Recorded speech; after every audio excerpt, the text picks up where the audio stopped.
بسم الله والصلاة والسلام على حبيبنا محمد وعلى آله وصحبه أجمعين. كي راكم حبوباتي؟ إن شاء الله كامل تكونوا بخير وعلى خير. يلقاكم الفيديو نتاعي إن شاء الله بالصحة والهنا. كما كنتوا تشوفوا اليوم أنا راح ندير معكم هذه الأكلة اللي مشهورة بزاف بزاف عند ناس غردايا، اللي نقول لكم مرحبا بكم. راكم معايا أكيد في يعني في القناة ومشتركين لي في القناة، وتشجيعاتكم ونقول لكم توصل لي، وشكرا بزاف بزاف لأنكم تدعموا فيا. اليوم راح ندير معكم هذه الأكلة كما قلت لكم، اسمها الأكلة المقلوقة. صراحة يعني باش نكون معكم صريحة، أنا ما رانيش راح نديرها لكم اليوم راح نديرها لكم خالتي اللي أنا كنت زيارة عندها في غردايا، ونروحوا كامل نشوفوا المقادير ونقول لكم مرحبا بكم.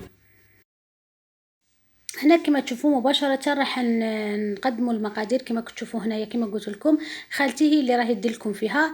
هنا كان 3 كيلات تاع سميد اللي يكون من نوع الجيد ويكون يعني رطب ويساعدكم في الخدمة. كما راكم تشوفوا راح تحط 3 كيلات تاع سميد، وكما راح ثانيك تضيف لهم كيلة واحدة نتاع فرينة، يعني كل 3 كيلات نتاع سميد راح تقابلهم كيلة نتاع فرينة. كما تشوفوا هنايا العجينة عادي بسيطة، مش راح تكلفكم بزاف، يعني في السهل وعلى الواقف تقدروا تستعملوها. هنا ضفت كما شفتوا مغرف تاع الملح طبعا على حسب الحاجة، ومغرف تاع السكر.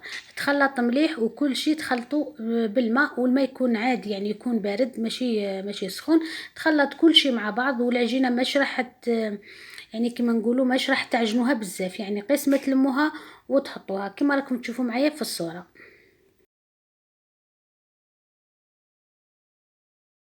هنا بعد ما عجنتها كما راكم تشوفوا لمتها، يعني عجين خفيف كما راكم تشوفوا. من بعد راح تخليها ترتاح باش يعني تسهلكم العمل، ومن بعدها مباشرة راح نشوفوا الحشو اللي راح نطيبوه مع بعض.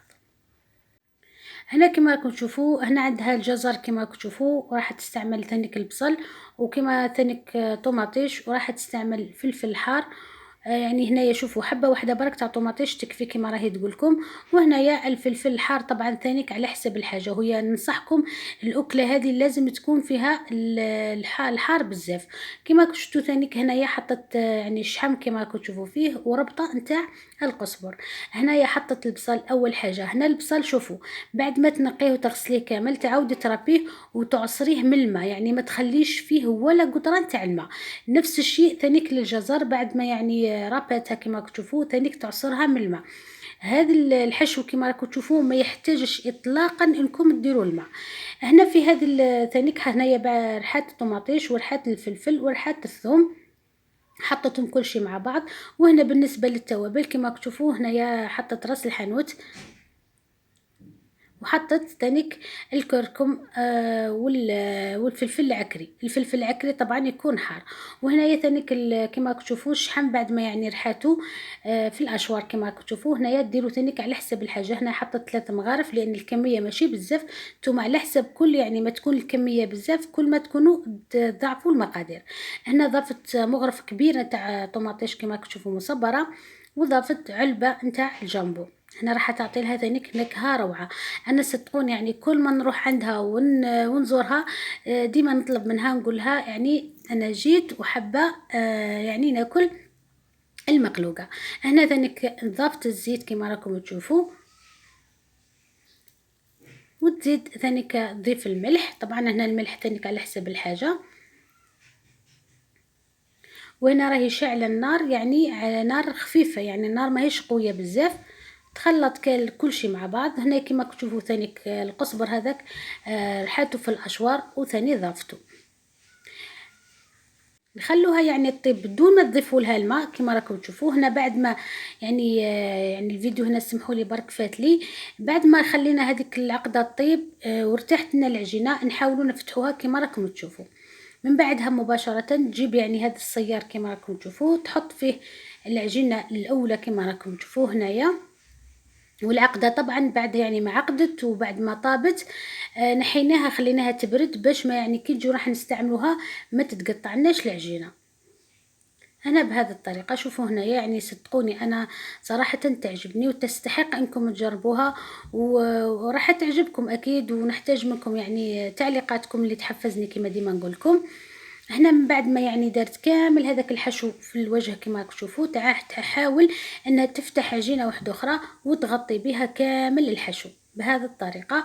يعني وديما كما راني نقول لكم الصيار راح يساعدكم بزاف. تحاول انها تضغط كامل تسكر الجوانب، ومن بعد كما راكم تشوفوا بالحلال ولا بالموس تحاول انها تقطع كامل الجوانب.